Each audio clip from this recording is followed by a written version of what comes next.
When developing an application, you are typically working with many different kinds of data in different structures, each with a different behavior and needs. However, if you were to use different naming conventions for every single structure, your application would descend into chaos. The pejorative term spaghetti code is an apt description, meaning the source code is impossibly complex and tangled like a pile of pasta. To avoid this mess, you can define an object interface. An interface specifies what methods a class must implement, but doesn't say how those methods should be implemented. There are similarities to an abstract class, except that an abstract class can have both scope and methods defined. In an interface, every single method is by default abstract and public. A class can implement more than one interface at a time, as long as those interfaces don't have conflicting method names. Interfaces can also have constants, which will be available to any classes that implement it. Interface constants cannot be overridden or defined. Overriding will be covered in greater detail in the next video. Finally, an interface can extend another interface if you desire.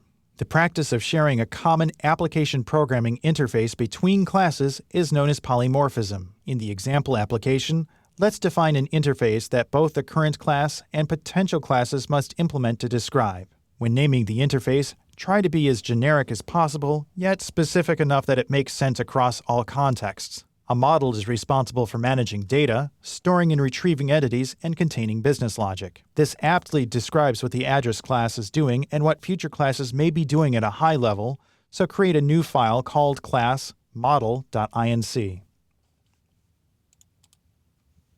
Class model.inc.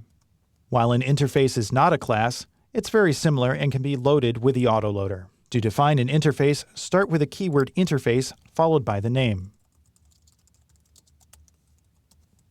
Shared interface for interactions. Define two base methods. Load, a static method to load from the database given an address ID and return the appropriate model, then save to save to the database. The reason why load is static is that you cannot anticipate what class should be associated with a row. Instead, you can add logic to the load method to return the correct class for the row and call load statically. This will work because even though address is abstract, you're not instantiating it.